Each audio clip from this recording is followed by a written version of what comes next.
TV9 का digital platform देख रहे हैं। पंजाब और हरियाणा टॉप 5 खबरें आज हम एक बार फिर से अपने दर्शकों के लिए लेकर हाजिर हो चुके हैं और शुरुआत करते हैं पंजाब में होने वाले नगर निगम और नगर निगम आगामी चुनावों को लेकर, जिसमें अब सभी पार्टियों की तरफ से तैयारी शुरू कर दी गई। लेकिन भाजपा, क्योंकि 2027 में विधानसभा चुनाव होने जा रहे हैं, तो ऐसे में भाजपा की तरफ से अब जो है इसकी अधिसूचना के तहत जो है उन्होंने अपनी आधिकारिक एक सूची अपनी जारी कर दी है कि उनके नगर निगम चुनावों को लेकर किस तरीके के साथ जो है कौन कौन खड़ा किया जाएगा। उसकी पहली सूची से पहले जैसे उन्होंने जारी की, हालांकि इसको लेकर वो पहले भी जो है गवर्नर से भी मुलाकात कर चुके हैं कि जो पुराने उसके ऊपर है वार्ड बंदी के तहत ही चुनाव किए जाए और बिल्कुल फ्री एंड फेयर चुनाव है जो वो किए जाए। अब बात कर लेते हैं श्रोमणी अकाली दल की। तो श्रोमणी अकाली दल ने 2027 के विधानसभा चुनावों का जो आगाज़ है वो मागी में जो मेले से करेंगे। और हालांकि हर साल एक बड़ा इजलास जो होता है वो मागी मेले में होता है, अकाली दल की तरफ से वो बुलाया जाता है। और उन्होंने ये बात साफ तौर पे कही है कि अब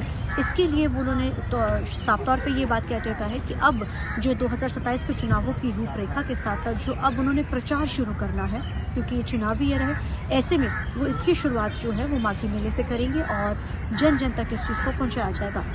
अब बात कर लेते हैं बॉम्ब की। तो आज 43 बस स्टैंड के ऊपर एक बार ये बात फैलती है कि वहाँ पे बॉम्ब की धमकी दी गई है और उसके बाद वहाँ पे अलर्ट किया जाता है। लेकिन जब कुछ देर बाद जब वहाँ पर लोग पहुँचते हैं तो ये चीज़ सामने निकल कर आती है कि कुछ चीज़ों की अफवाहें हैं, अफवाहों के चलते वहाँ पर ये चीज़ जो है देखने को मिली है। अब बात कर लेते हैं पंजाब के लुधियाना के जुगराहों के पास एक गाँव के में उस समय सनसनी फैल की जब 3 बच्चों के कबड्डी खिलाड़ी और पेशे से एक बाउंसर जो 36 वर्षीय गगनदीप सिंह को दिन दिहाड़े गोली मार के बेरहमी से उसकी हत्या कर दी जाती है, जिसके बाद पूरे गांव के अंदर जो शोक की लहर फैल जाती है। और उसको लेकर लगातार जो है अब कानून व्यवस्था को लेकर भी सरकार को घेरा जा रहा है। और इससे पहले भी आपको जानकारी के लिए बताना चाहेंगे कि बलाचौर जो कबड्डी प्लेयर था उसकी मोहाली में जब वहाँ पर मैच होने जा रहा था, उससे पहले उसकी वहाँ पर उसको जो है गोली मार के उसकी हत्या कर दी जाती है। और उसके बाद एक और कबड्डी प्लेयर की अब विपक्षी जो सभी पार्टियां हैं इस चीज़ को लेकर सवाल खड़े कर रही हैं कि आखिर पंजाब में कानून व्यवस्था किस ओर जा रही है। अब बात कर लेते हैं हरियाणा की। तो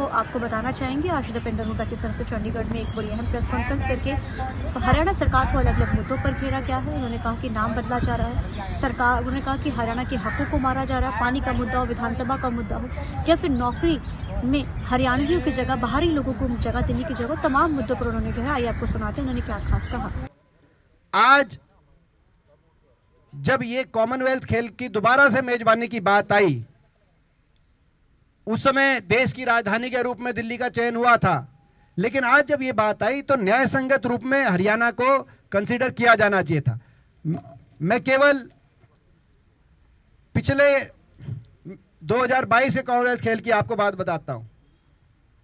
जो देश के मेडल आए, उन मेडल्स में से 23 मेडल हरियाणा के खिलाड़ी लेके आए। दूसरे नंबर पे तेलंगाना है, वो 6 मेडल तेलंगाना खिलाड़ी लेके आए। गुजरात से एक खिलाड़ी मेडल लेके आए, 23 मेडल। दूसरे नंबर पे तेलंगाना, तीसरे नंबर पे पंजाब है, 5 खिलाड़ी थे जो पंजाब के मेडल लेके आए। जब देश में ऐसी आपने पहचान आपके खिलाड़ियों की बनी हो तो कम से कम देश की सरकार को राजधर्म निभाना चाहिए था। मगर दुर्भाग्य ये है कि ये लगातार हरियाणा के हकों पे डाका मारा जा रहा है। आपको पता, खेलो इंडिया के अंदर भी 3,500 करोड़ का जो खेलो इंडिया का बजट रखा गया है, उसमें एक तरफ तो देश में सबसे ज्यादा 600 करोड़ गुजरात के बाटे आया और हरियाणा के बाटे खेलो इंडिया के बजट देश के 28 प्रदेशों में सबसे कम 28वें नंबर पर मात्र 80 करोड़ आया।